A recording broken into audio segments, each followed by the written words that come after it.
Hey, what's up everybody? Primus Prime 22 here, bringing you Let's Play Katawa Shoujo, Part 2.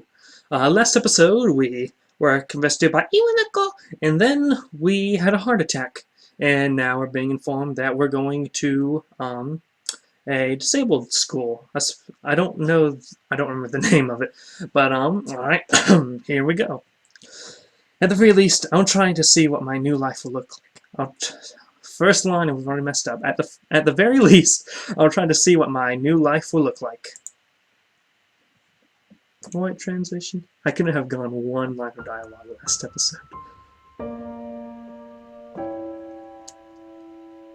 Look at that art.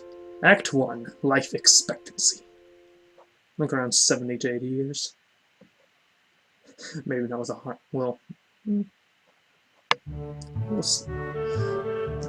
This sounds like Sims 3 music. The gate looked far too pompous for what it was. In fact, the gates in general seem to do that. Gates in general seem to do that, but this one especially so.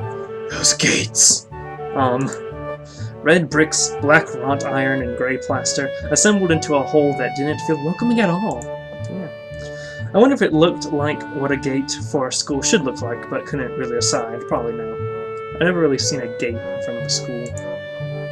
Of course, I didn't want to get stuck on thinking about the gate for too long, so I entered through it with a brisk pace that felt surprisingly good. Moving forward feels good. So I walked towards the main building of Yamaku Academy. Yamaku Academy, that's what it was. With a brisk pace.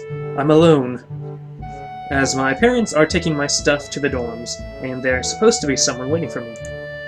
The grounds are incredibly lush, filled with green. It doesn't feel like the kind of grounds a school would have, more like a park, with a clean walkway going past trees and the smell of fresh-cut grass and all other park-like things. Squirrels, probably. Words like clean and hygienic pop into my mind. It makes me shudder. Oh, the cleanliness. Gates and cleanliness, that's what you gotta worry about. I take them off. I shake them off. I shake them off. I shake them off. Stay open-minded now. It's your new life. You have to take it as it comes. That's what I tell myself. A few big buildings loom behind the leafy canopies, too big and too many for just a school. Everything seems off. It's different from what I thought I knew about schools. It's an uncanny valley. Even though I was told this is my new school, in the back of my head, it didn't feel like one. It doesn't feel like one. I wonder if the feeling is real or caused by my expectations of a school for the disabled. Speaking of that, I don't see anyone else here. It's kind of eerie. Must have been the gates. People like warding them off. It makes me wish there was somebody here so I could anchor myself to something tangible instead of having this feeling that I stepped into another dimension. The trees hum with the wind, and the green hues flashing all around me catch my attention. It makes me think about hospitals again, how they say that the operating rooms are painted green because green is a calming color. So why am I feeling anxious despite all this greenery? ... Only after I stand in front of the haughty main building, I surprise myself by realizing why the gate bothered me. It was the last chance I had to turn back, even if I had no life I could return to. But still, after entering, there was absolutely no way I could go back anymore. Feeling nervous, and with this realization set in my head, I opened the front door. Wow, that's nice. It's a big school. Big area. Nice area. A tall man with bad posture notices me as I enter. We are the only people in the lobby, so it's only logical. Tall man. What sort of voice are you? You must be Niki? Nakai. So you are. Excellent. I'm your homeroom and science teacher. My name is Muto. Welcome. We exchange a handshake, probably a secret handshake, that is neither firm nor sloppy, and he looks at his watch. The head nurse asked you to brief check... Take 2. The head nurse asked you for a brief check-in visit, but there's no time for that now. Oh, should I go later? Yes, afternoon is probably fine. We should get going and introduce you to the rest of the class. They're waiting already.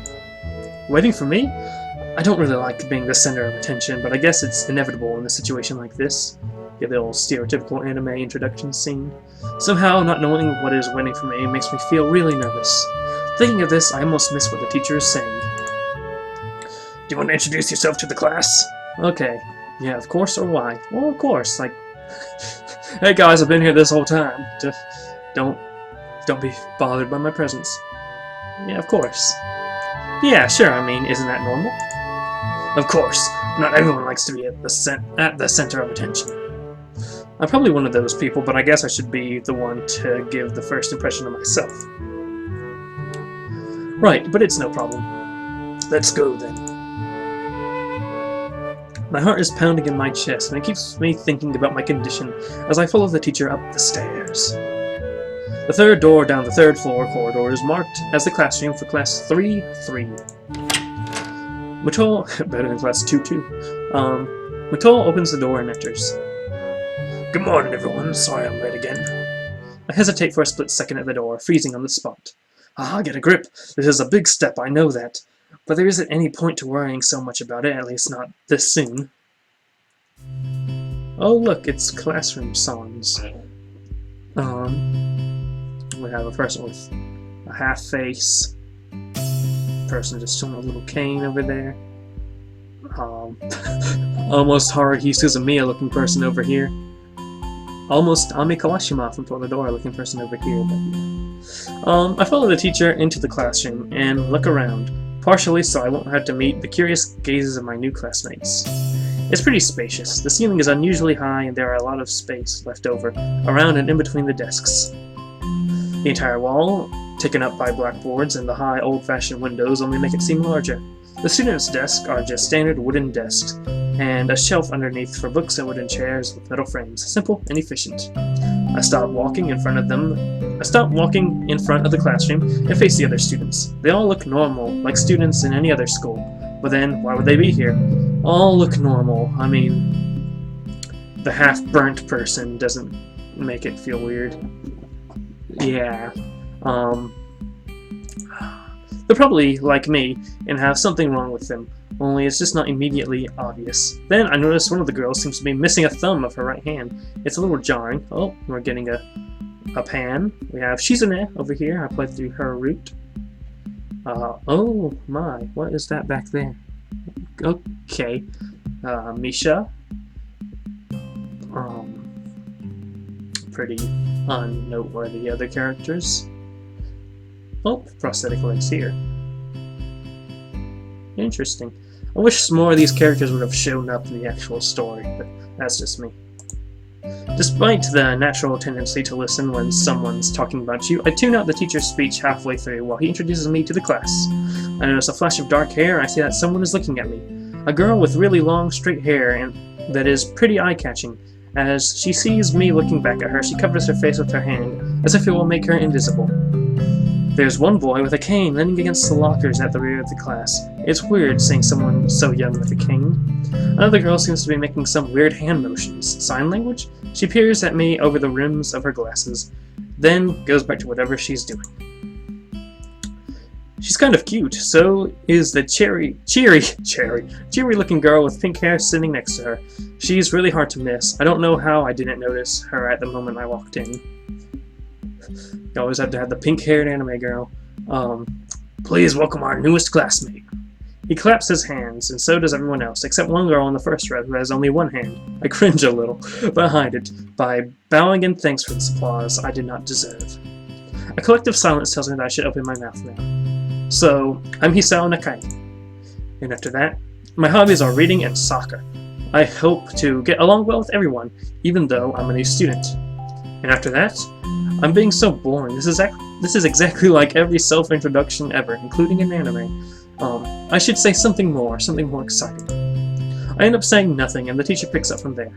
Everyone seems to be satisfied with what little I said, though. A few girls are whispering to each other, throwing glances at me. It could have gone worse. ... I listen to the teacher as he drones about getting along, while letting my gaze sweep across the classroom. Everyone seems to be listening to him intently, and when he is done, they clap their hands again, which feels like a weird thing to do.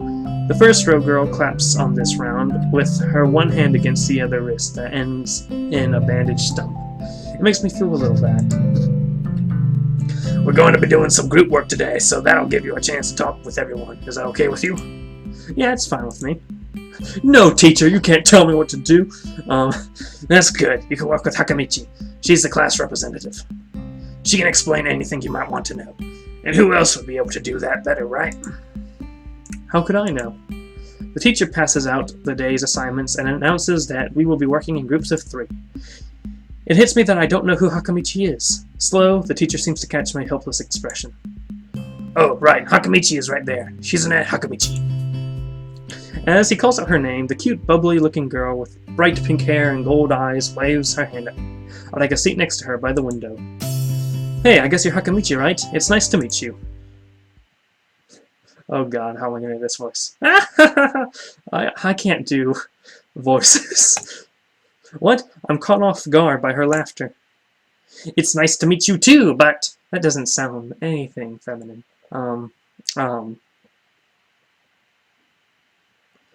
It's nice to meet you too, but... I'm not Hakamichi. I'm Misha. This is Hakamichi Shichan. Giggling... Okay. I'm keeping that voice. Giggling, Misha points to the girl next to her, the one I saw using sign language before. It looks like she has been staring at me this whole time. She nods once nonchalantly to show that she acknowledges my presence, but only barely. She has short, yet carefully kneaded brushed hair, a pair of oval-shaped glasses balanced on the tip of her dainty nose, and dark blue eyes that seem to alternate every few seconds between analytical and slightly bored. It's nice to meet you. She's in a ... She immediately looks at Misha, who smiles and makes a few quick gestures with her hands. Hakamichi nods and makes a few gestures of her own. I start to wonder if the teacher was messing with me, saying things like, "You'll be able to talk to people," and "Who better to explain things to you?" I can see you're a little confused, right? Gotta do Nolan Batman voice. Right, but I understand why you would think I was Shichan. Shichan is deaf, so I'm the person who translates things back and forth for her. I'm like an interpreter. She says it's nice to meet you too. You're the new student, aren't you? Well, Shichan, of course he is. If he wasn't, he wouldn't have been standing. Take 2. You're the new student, aren't you? Well, Shichan, of course he is. If he wasn't, he would have been standing up there for no reason, right? Right? Okay, so it's kind of confusing because, like, when I was first playing this, I didn't know who was talking because Misha says Chizune's line and then throws her own lines in. And it's this weird mess with no real indication of who's talking. He seems like a very He seems like a very interesting person, doesn't he? We knew there was going to be a new student, but we didn't know you would be here today so soon. He-chan, right? He-chan? Yup, it fits, doesn't it? Did I say that? Did I say it out loud? It's just a surprise. I never liked that nickname. I don't really see how. It fits! You look just like I imagined.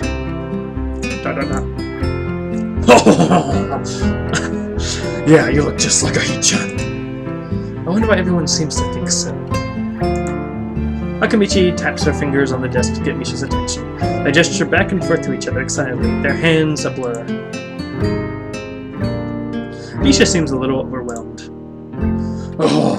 Sorry about that. Batman doesn't get overwhelmed. Shichan wants you to know that she's the class rep. So if there's anything you need to know, you can feel free to ask her. Do you like the school so far? We can show you around a little if you haven't had the time to walk around and familiarize yourself with it. Misha stumbles with the hard word a bit, making it stick out in her otherwise fluid translation. Thanks, that would be pretty helpful. Yeah, I just kind of came straight to class today. Oh, she pissed her! That's no good. You should always try to learn as much as you can about where you're going before you go there. Not just from school, either. Always, even if it's a trip to the convenience store. Really, Shichan?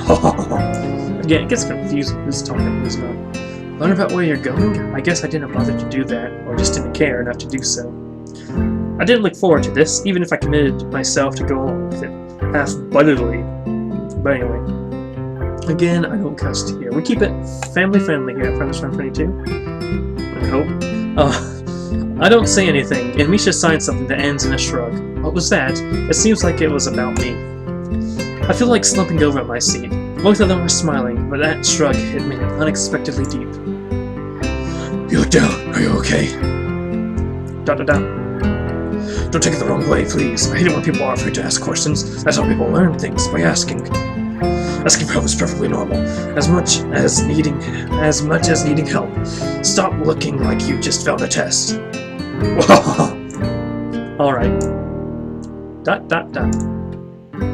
Oh, and another thing. You don't have to call Shi-chan something so formal like Hakamichi or class rep all the time. Just call her Shi-chan.